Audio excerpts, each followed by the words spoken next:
Pernah kebayang nggak sih ada sebuah revolusi besar yang terjadinya bukan di medan perang, tapi di dalam sebuah chip super kecil seukuran kartu kredit? Nah, teknologi inilah yang menjanjikan masa depan di mana laboratorium canggih bisa muat di saku kita. Hari ini kita akan menyelami dunia mikrofluidik yang luar biasa ini. Iya, coba deh bayangin sebentar. Semua kemampuan diagnostik dari, katakanlah, satu ruangan penuh alat-alat canggih, sekarang benar-benar bisa ada di ujung jari kita. Ini tuh bukan lagi cerita fiksi ilmiah loh, tapi kenyataan yang dimungkinkan oleh sebuah bidang ilmu yang keren banget bernama mikrofluidi. Kalau kita bandingin, perbedaannya tuh jauh banget, kayak langit dan bumi. Di satu sisi, kita punya lab konvensional yang, ya gitu deh, gede, makan tempat, mahal, dan pastinya lama. Nah, di sisi lain ada lab on a chip, kecil, cepat, dan ini yang penting, harganya jauh lebih terjangkau. Perbedaan fundamental inilah yang mendorong revolusi di dunia kesehatan.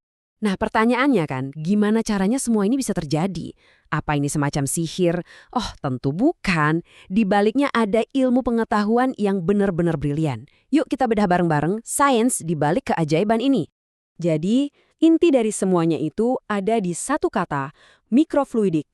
Coba bayangin deh, ada jaringan pipa yang super-duper kecil. Saking kecilnya, kita bisa ngatur aliran satu tetes darah atau air liur dengan presisi yang luar biasa untuk dianalisis. Oke, sekecil apa sih emangnya? Jawabannya kurang dari 100 mikrometer. Biar gampang bayanginnya, itu tuh lebih tipis dari sehelai rambut kita.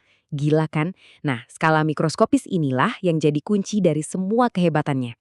Justru karena ukurannya yang super kecil ini, keuntungannya jadi banyak banget. Pertama, sampelnya cuma butuh setetes doang. Terus, penggunaan bahan kimia yang biasanya mahal, itu bisa ditekan habis-habisan.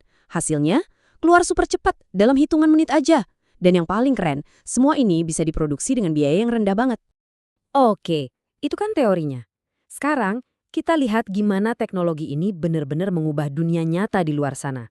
Dampak terbesarnya, dan ini yang paling penting, terasa banget di bidang kesehatan global, terutama di tempat-tempat yang paling butuh. Kemampuannya tuh luas banget, mulai dari penyakit menular yang mematikan kayak malaria dan TBC sampai ke kondisi kronis kayak deteksi kanker atau pemantauan diabetes. Semuanya bisa dideteksi pakai teknologi ini. Benar-benar fleksibel. Nah, ini dia bagian yang paling menyentuh menurut saya. Teknologi ini tuh ngasih senjata baru buat para pahlawan di garda terdepan. Petugas kesehatan di desa terpencil yang jauh dari mana-mana, sekarang punya kemampuan diagnostik yang dulu cuma ada di kota besar. Ini bukan cuma soal inovasi teknologi, tapi soal pemerataan akses kesehatan untuk semua. Tapi jangan salah, ceritanya nggak berhenti di dunia medis aja loh. Keajaiban mikrofluidik ini ternyata menyebar ke banyak bidang lain dengan cara-cara yang mungkin nggak pernah kita duga sebelumnya. Coba bayangin ya, buat lingkungan kita bisa tes kualitas air dari kontaminan secara instan. Buat pertanian, petani bisa langsung analisis kesehatan tanahnya. Di dunia forensik, analisis DNA jadi jauh lebih cepat. Bahkan, buat pendidikan, eksperimen sains yang canggih bisa dibawa langsung ke dalam kelas. Keren banget kan? Ini benar-benar revolusi di banyak bidang sekaligus. Terus apa langkah selanjutnya? Kemana arah teknologi ini? Jawabannya adalah integrasi. Jadi ini bukan lagi cuma soal sebuah chip, tapi gimana chip ini bisa ngobrol dengan dunia digital kita, kayak smartphone dan kecerdasan buatan atau AI. Jadi visinya tuh kayak gini. Pertama, ada chip canggihnya yang ngambil sampel kita. Kedua, data dari chip itu langsung dikirim ke smartphone kita, mungkin lewat Bluetooth.